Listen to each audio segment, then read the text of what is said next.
Trees for Books, Female-Fronted Earthy Groove, Your Jewish Values, and the Sidney Taylor Book Awards.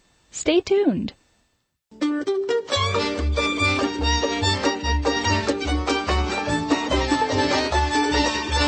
Welcome to the Book of Life, your source for Jewish books, music, film, and web. I'm Heidi Estrin. The Book of Life is a podcast service of the Feldman Library at Congregation B'nai Israel in Boca Raton, Florida. Additional support comes from the Association of Jewish Libraries. This is the January 2008 episode. Happy Secular New Year.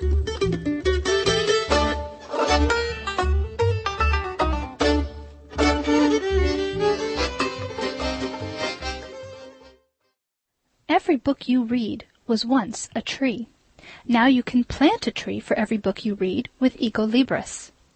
Pay $1 for each book on your reading list, and they'll plant a tree per book in Central America and Africa through planting partners Sustainable Harvest International, Ripple Africa, and the Alliance for International Reforestation. Just in time for Tu B'Shvat, I spoke to Ecolibris founder Raz Godelnik by phone at his office in Newark, Delaware. Raz, what is Ecolibris? Ecolibris comes from the Latin word ex libris, meaning from the books. Ecolibris is the new green version of ex libris. The idea of Ecolibris is to enable book lovers, publishers, writers, book clubs, bookstores, and anyone who's involved in the book industry to balance out the paper used for printing books by planting trees. It's very simple, actually. It's one tree planted for one book. And we also send our customers a sticker for each book. It's written on the sticker, one tree planted for this book, which they put on the book and demonstrate their commitment to the environment and sustainability. It pains me to ask this, but are books bad for the planet? Well, I think books are not bad for the planet. Books are, one of the best things that humanity have. The bad thing is the way of production. If you take only the United States, for example, about 20 million trees are being cut down every year to produce the virgin paper. But this is something that, of course, can be changed and should be changed. Why did you decide to aim your tree planting campaign directly at readers? Why not work on getting the publishers to use recycled paper? We approach both the demand and the supply. I think that there is a responsibility of the publishers, but there's also a responsibility of the customers. If the publishers know that customers appreciate the fact that they want to go green, I think that all in all, pressure coming out of customers is very important for a change in this area. Where do the trees get planted? We are working with 3 organizations. They work in countries like Guatemala, Malawi, Nicaragua, and other countries where deforestation is a very severe problem, and they work together with local communities. That is something that was very important to us, that the trees will be planted in the places where they bring both environmental and social value. These trees not only benefit the environment, but also the local communities that are living nearby. Raz, you and the other founders of Ecolibris are from Israel. That's true. How do you think your Israeli background had an impact on you as you created Ecolibris? That's a very good question. I think that Israelis are known in their ability to initiate, to think out of the box, and I think that maybe it has also something to do with it, because I think all in all, Ecolibris is a unique solution, and we're talking about Tu B'Shvat, so, it also has something with it, because all of us, when we were kids and through high school, each year we went and planted trees, and there's nothing like planting a new tree, and I think that has something with the fact that we're doing what we're doing today. In addition to participating in Ecolibris, are there other ways for individual readers to reduce the environmental impact of their own reading? Sure. The library. The library is a good place to start with. I think that going to the library is a great way to become greener, as the library maximizes the value of each book. by the fact that many people read it. Personally, I'm very fond of libraries, as my mother is a librarian. Ah. Yeah, and I warmly recommend everyone to get a library card and start taking books from the library. Also, another solution is used bookstores. Another option, try to look for books printed on recycled paper.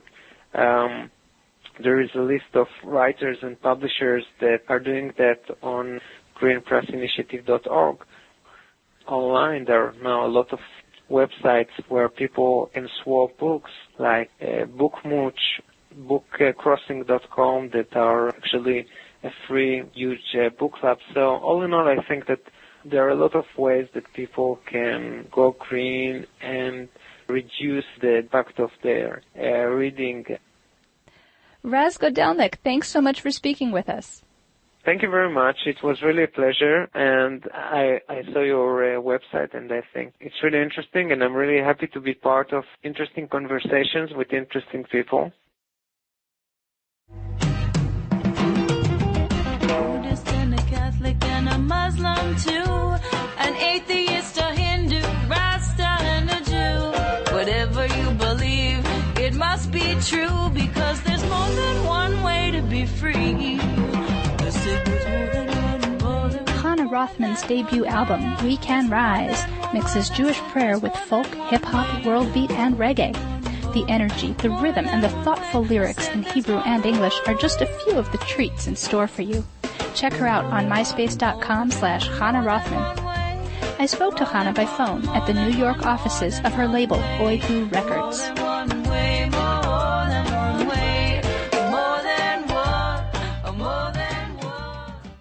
Hannah, how would you define your musical style?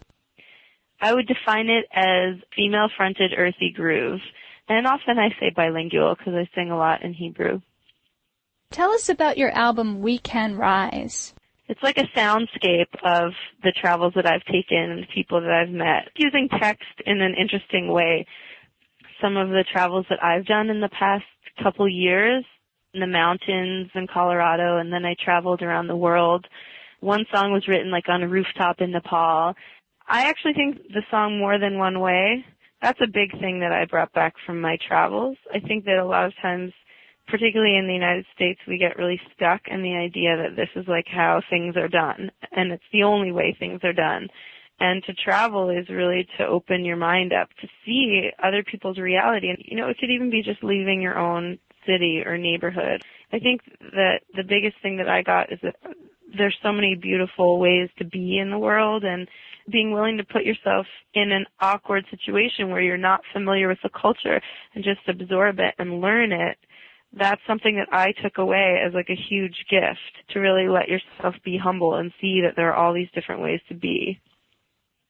Tell us a little bit more about the title song. You say, I can rise and you can rise, we can rise. What does it mean to rise?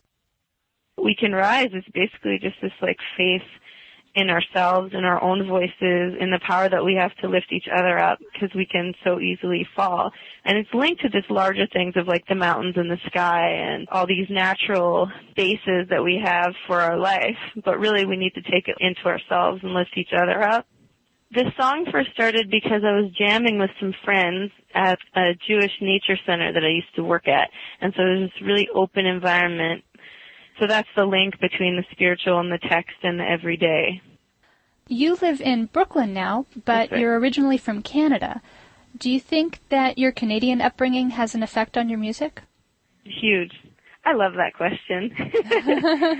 Because, you know, a lot of times if people aren't from North America, they think that Canada and the United States are the same. But there are some massive differences that shaped my worldview.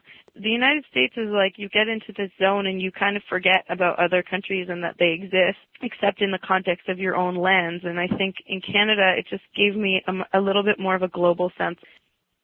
Hannah, I've been enjoying your music since the fall, but I wanted to save you up for the January podcast because I feel like it's great music to make New Year's resolutions by.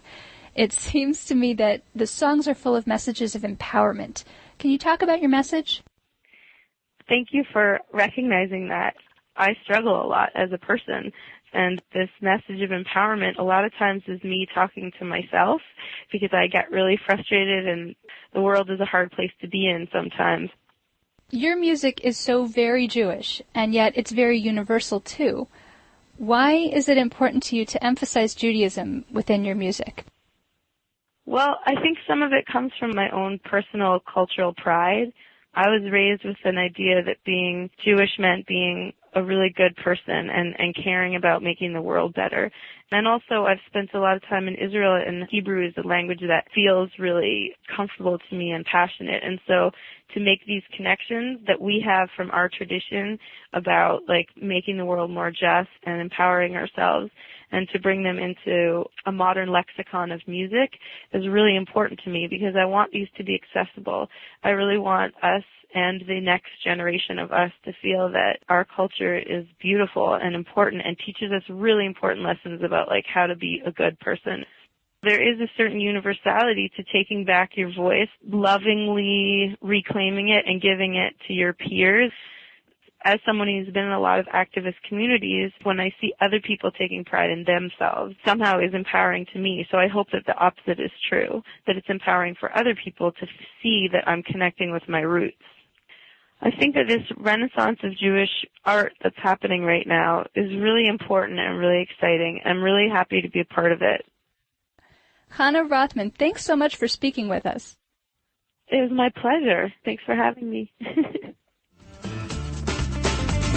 There's lessons all around, from the sky to the ground, so back down from your frown. Listen for the sound. If you're lost, stay put. Just wait to be found. Plant yourself down.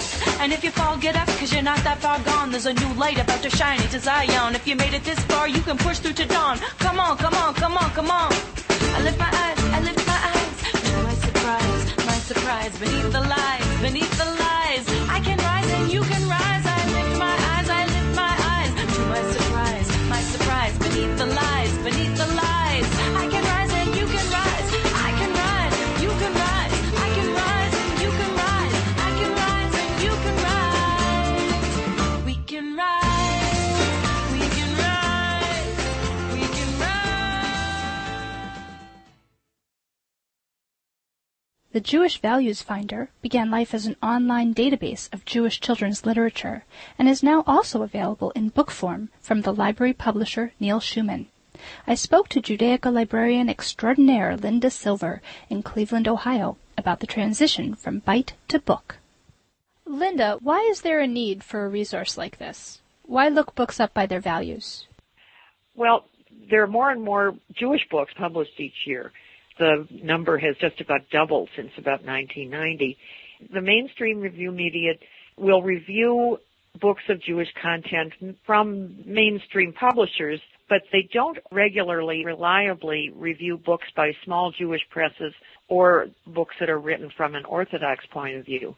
So the main reason for developing the Values Finder was so there could be a single authoritative source.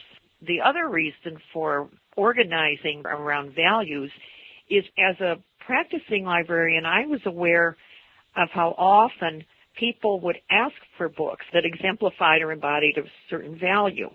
And so it seemed that there was an expressed need for something that was organized that identified values in books. What are the differences between the online and print versions of the Values Finder?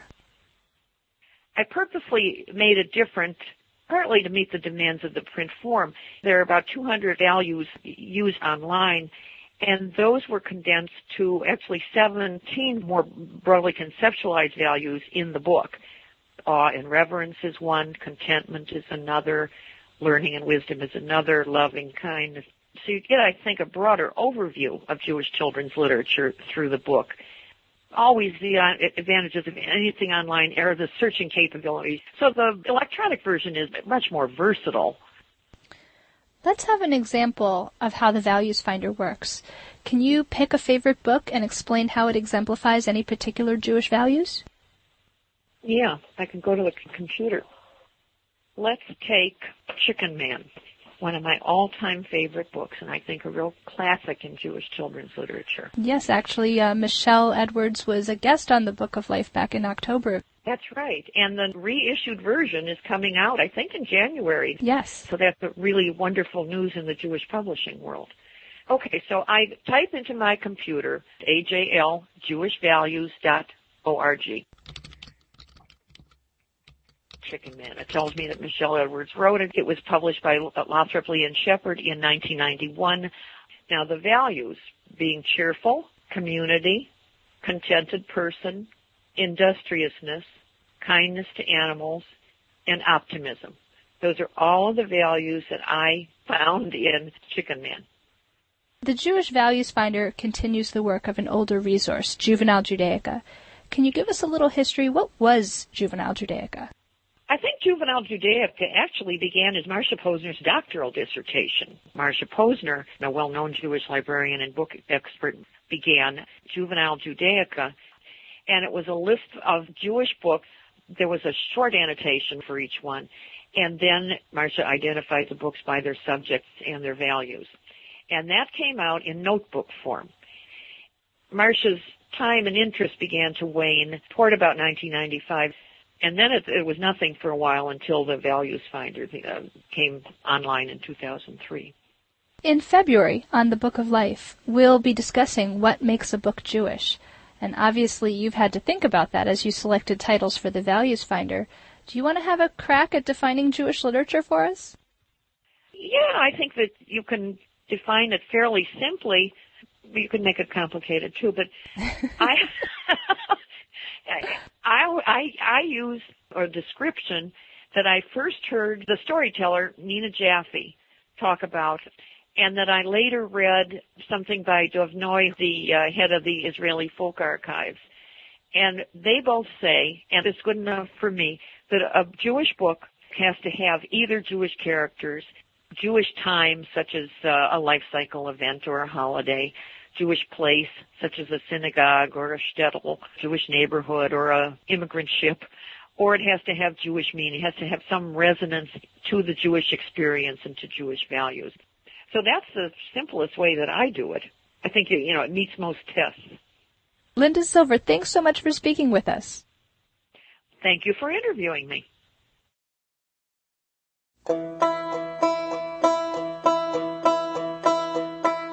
February's Book of Life will be a live call-in show. Listen or call in on Thursday, February 7th at 3 p.m. Eastern Time. Our subject will be Funny, That Book Doesn't Look Jewish, and our special guest will be Pam Ehrenberg, author of the middle grade novel Ethan Suspended. Please join our discussion on what makes a book Jewish by calling in between 3 and 4 p.m. on February 7th. Keep an eye on bookoflifepodcast.com for instructions on how to participate. Talk to you soon.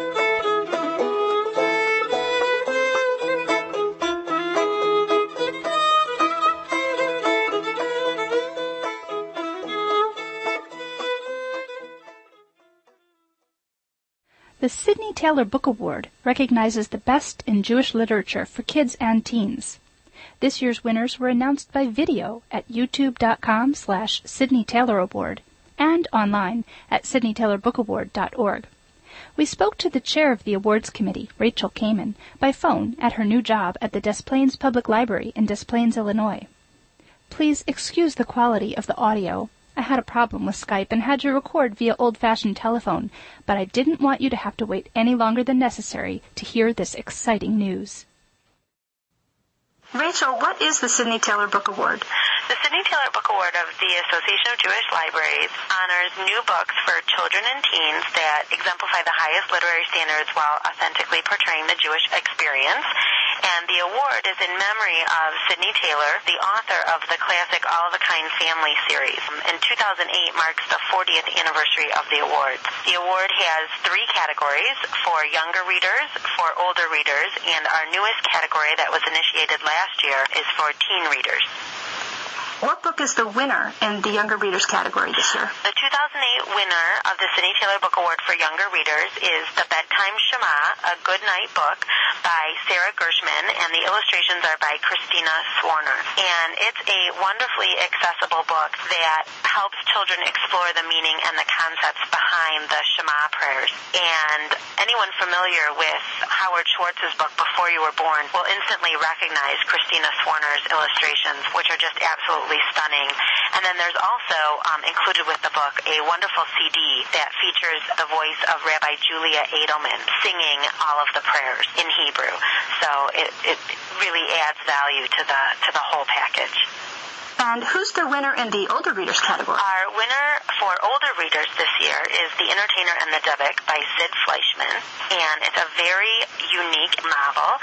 The premise of the book is that the spirit of a 12-year-old Jewish boy who was murdered by the Nazis possesses the body of an American GI as a Dybbuk, and the GI is traveling through Europe post-World War II as a second-rate ventriloquist. And through the spirit, the Dybbuk of the boy, who is now incorporated into the Americans' act, he moves from being a second-rate ventriloquist to a first-rate ventriloquist, and his act becomes a smashing success across Europe. And then together, the two of them are able to unmask the Nazi who was responsible for the boy's death and the death of his family and thousands of others. So in true Sid Fleischman fashion, even though there is really a sense of loss and tragedy as being a Holocaust-related book, there's just a lot of humor and suspense. And that book is recommended for grades 6 through 8. Tell us about the winner in the teen reader category. Our 2008 Sidney Taylor Book Award winner for teen readers this year is Strange Relations by Sonia Levitin. And this is a novel about a 15-year-old girl named Marnie who decides to spend the summer in Hawaii with her Aunt Carol. But the catch is that Aunt Carol is now Aunt Haya, and she's married to a Chabad rabbi, and they have 7 children. So Marnie thinks she's going to have this relaxing summer of jogging on the beach and surfing and suntanning and shopping and hanging out with boys, and instead it really turns out to be a summer of exploration, spirituality, and growth.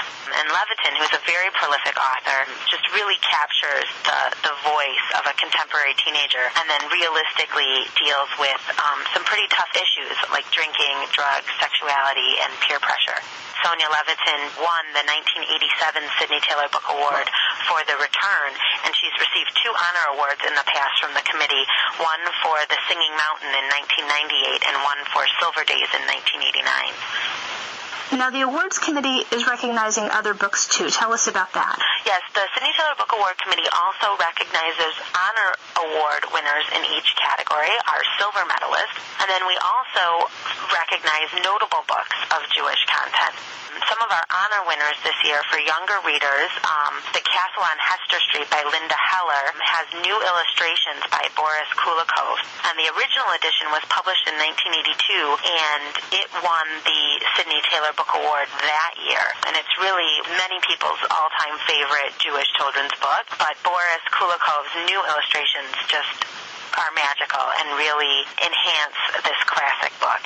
So that earned the book a second award in its second printing as an honor award winner for 2008, 25 years after it was originally published. Our other honor award winners for younger readers were Letter on the Wind, A Hanukkah Tale by Sarah Marwell Lamstein with illustrations by Neil Waldman. And Heidi, I think you interviewed both of them on a previous podcast. Yes, in December 2007. Yes, and it's funny because I always say that it takes a pretty remarkable Hanukkah book to kind of rise to the top of the pile, because as anyone familiar with the whole body of Jewish children's literature knows that we have, almost an overabundance of Hanukkah books, but this one really is truly exceptional and will stand out among that very overcrowded Hanukkah bookshelf.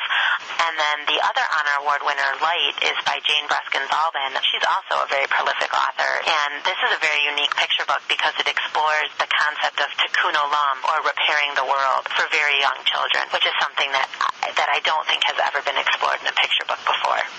And in our older readers category, interestingly enough, with The Entertainer and the Dybbuk as our award winner that has Holocaust themes, both of our honor award winners for older readers are also Holocaust related, and they're both nonfiction. One volume is Holocaust, The Events and Their Impact on Real People by Angela Gluck Wood, and it's published by DK in association with Shoah Foundation Institute for Visual History and Education, which Steven Spielberg is involved in. And it's just a tremendous resource, and also includes a DVD of Holocaust survivor testimonies. And then the second honor winner for older readers is The Secret of Priest Grotto by Peter Lane Taylor and Christos Nicola. And that's an incredible story of how a group of Jews in the Ukraine survived the Holocaust underground in these caves. We also have one honor award winner for teen readers, Let Sleeping Dogs Lie by Miriam Pressler, and it's translated from German by Eric Mackey. And it's a really interesting story of a contemporary German girl who goes on a class trip to Israel, and while there, she kind of embarks on this journey where she's uncovering these family secrets.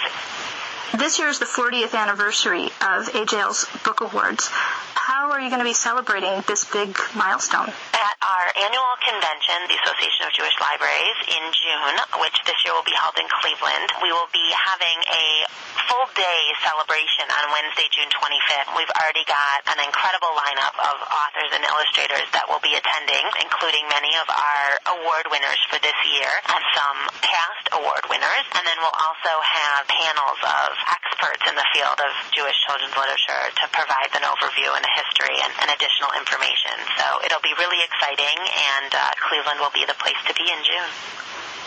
Rachel Kamen, thanks so much for speaking with us. Thank you, Heidi. I look forward to seeing you in June in Cleveland. We would love to hear from you.